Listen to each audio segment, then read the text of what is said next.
Hello folks, once again welcome back to the ESL Weekly Cup number 43. My name is Blue, once again joined today by Jebra, and we're now heading into our first semifinal of the day, which is going to be between Too Young for Esports and Fixis lads. We just saw Too Young for Esports play and took a very dominant 2-0 game over Predator Esports, and we're now going to see how they take on Fixis lads, which I believe is another kind of tossed together group this week, correct?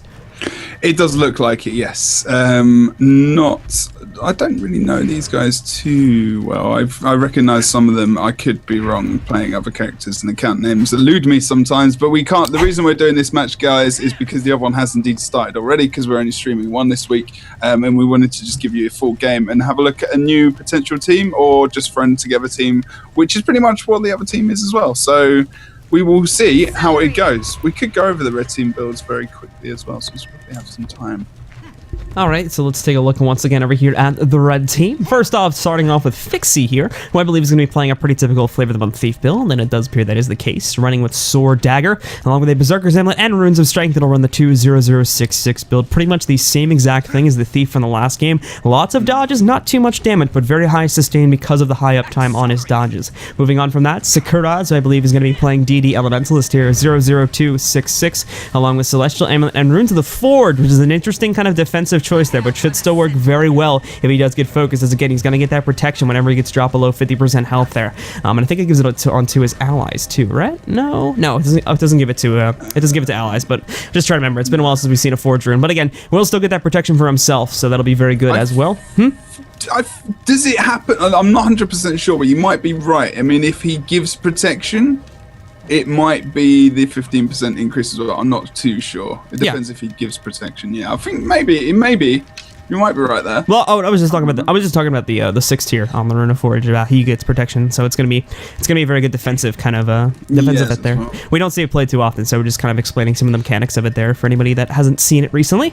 Moving on from that, though, we've got Goddess L, who is going to be playing once again a very similar build to the same Guardian we had in the last game there, with altruistic healing, a little bit more defensive than say a Virtue's Guardian that runs 00266, but just as potent in terms of its team fight potential. He will be able to survive himself for a little bit of more extra time, though. Moving on from that, we have Arc Goes Brain Dead over here, running with 20606. This will be a Hambo build. A little bit unusual to see the 2 points go into strength instead of tactics there, but it is going to give him that little bit of an extra health pool bonus as well. And considering the Soldier's Amulet, this is meaning he's going to be aiming to be a rather defensive Hambo here, and well, this will make him very, very hard to kill. Still pack quite a punch over here with these sigils of intelligence over on the hammer, and as well still has a decent amount of Condi application that comes out from the longbow here too. Decent pressure will come on that and be very good against things like thieves or other squishy players that attempt to come onto him in a 1v1 or something like that. So we'll see how that affects this team as well. And then, of course, last but not least, Onibawa D squared. Onibawa, that is a name we have not seen in a while there,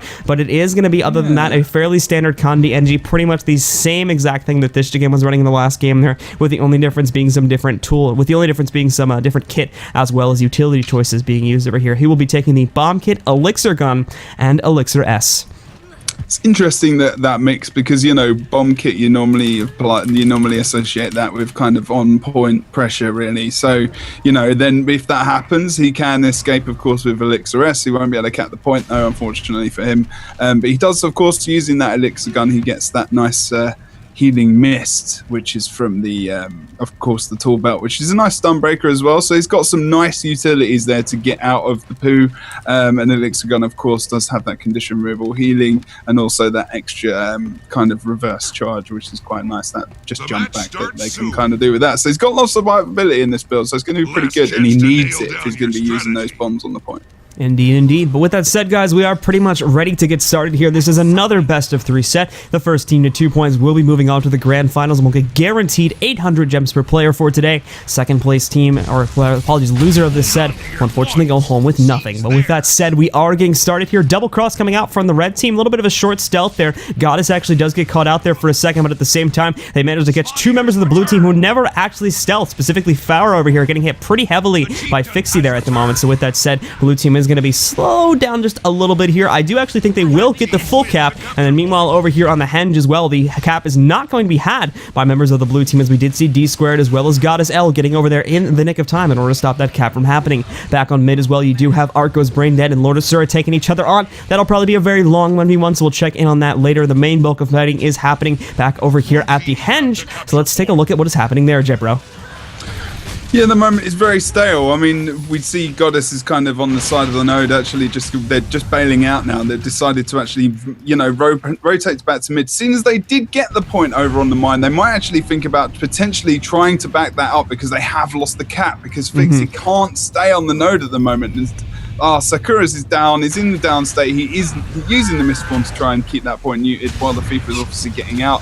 And no one's really come back to support. We do see Goddess coming into the node now. Needs to be very quick to try and get onto that point before they get the cap, which is what's just happened. And now Fixie has the actual backup that he has to potentially back out for a minute, just regen and then get back into that node as soon as possible. We do see someone else, Lord Asura looks like he's going to rotate back over there as the respawn is currently happening, but they've tried to cut him off in the pass on the way through, which is a really good idea, but unfortunately not really working in their favor. And Goddess is under a lot of pressure. He's actually got a lot of those conditions off him now as well. Keep in mind too that, sorry to interrupt, but back over here at mid, we have Draze about to win his 1v1, or at the very least, he has managed to force enough of the fight over here to get D Squared off the point. So with that said, Draze will claim a full capture back over here at the keep too, and it looks like he might actually kill D Squared, just teetering on the edge of life there, but I think he is going to escape. At the same time, that does solidify the cap over here for the blue team. They're sitting pretty at home as well now too, so Too Young to be Esports once again just taking the complete dominant stance here on this map, now with a full 3 cap as well. Red team just has nowhere to go at the moment. Yeah, I mean, Onibawan did a good job, you know, getting out of there. He had no conditions on him. He had 400 health. But the thing is he started to reverse out of the point as well. He did have someone coming up from behind, so he couldn't actually fully regen. So he just popped his heal, of course, blasting it to get extra healing and just nipping back into the mid. They have taken Drazi down now, as Red have actually outnumbered them on this node, which is something which is a good way to go.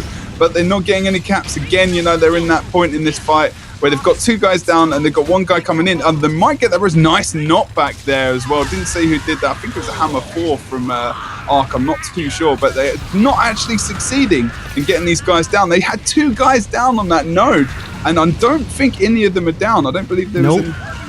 No, not a single one was killed. We saw a banner play coming in there at the last second, I believe. Draze, I think what actually ended up happening there was Draze possibly Vengeance. It was a little bit dire for them. So Draze ended up having the Vengeance, but due to that Vengeance, he was able to come over there and I believe save. It was Kazier, or it might have been another one of their members too. Believe it was Kazier though, who had gone to the down state, and he got him back up with the battle standard there too. So again, we ended up seeing Draze sacrificing himself in order to get one of his teammates back up. Overall, it has worked very well, as blue team is still alive and well and keeping themselves rolling in this team fight here.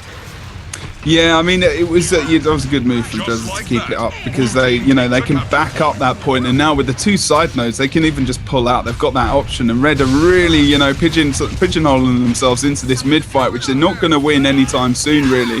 Although saying that, Lipion has gone down off node. He's getting res. The full res comes out. He's back in the fight, and that whole thing's. I'm just looking at the bars at the moment on the red team. There's a lot of comedy pressure coming out. They're starting to clear them, but just not quick enough. I don't think they're going to be able to deal with these conditions too well. Doesn't look like there have been as well on these big team fights, which is what they do. It's so tough to out-rotate this kind of situation with this team comp that they have, because they've got so much utility, but it might actually be starting to happen. As I do believe mid, they have lost Lord Asura and Kaza as well in different places on the map, and of course it does look like Drazi has just rotated back over towards the Henge to keep the points ticking in. I do want to note that I feel personally that we might have seen too hastily of a rotation from the red team off of middle there. Now, don't get me wrong, it was very good, and in the end of things, they're going to end up getting this very quick cap over here at the mine due to the 3v1 gang against Lipion. But at the same time, back over here on the mid too, they still have not managed to take a full capture point because they kind of left one of their members there. They did kind of make an interesting choice. I don't want to necessarily say it was a mistake, but it did definitely still leave the gate open for blue team to take a little bit more of a lead, which is going to, in the end of the game, very much so stack up against the blue team over here if they continue to let things like that happen. I think that's correct, dude. To be honest, I think that's a good a piece of analysis, because exactly like you said, they could have taken out their team member very quickly 2v1. I mean, obviously, he would have stayed alive for quite a while, but he could have got that node a lot faster, getting them some more points, and I think they would have still won that mine node fight as well.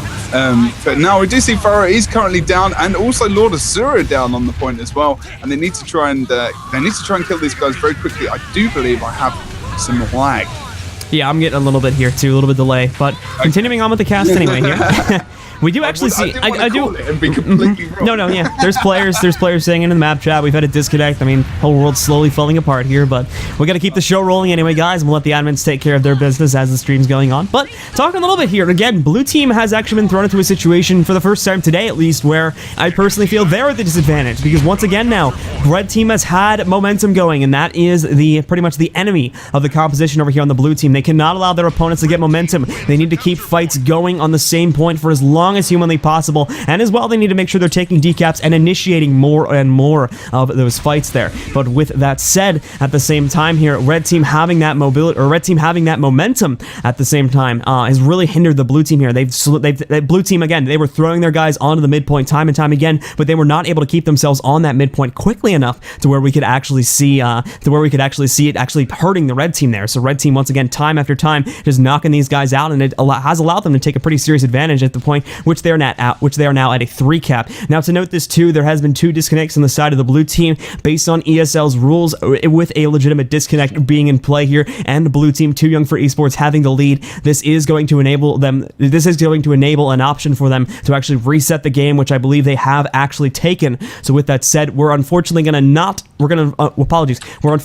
null the results of this game, and we will be resetting it due to the lag and disconnects that we just had there. So the scores will be reset to 0-0, and we'll be restarting this game once more with neither team having an advantage. Yeah, I need to reset my game as well, because I've just been disconnected. I'm just wondering if there's been some kind of DDoS again. That would be fun. Although people are coming back in, are they? Yeah, I think they are now. Like I said, there has been some issues with possibly DDoSing going on today, but I don't think it affects the servers for too long. It's just a couple spikes here and there. So we'll give it a few minutes, let those guys get back in, and then we shall reset the game. Oh, that's unfortunate. Unfortunate. Well, actually, probably more fortunate than anything, because they can actually come back into the game and learn from what's going to happen. Mm-hmm.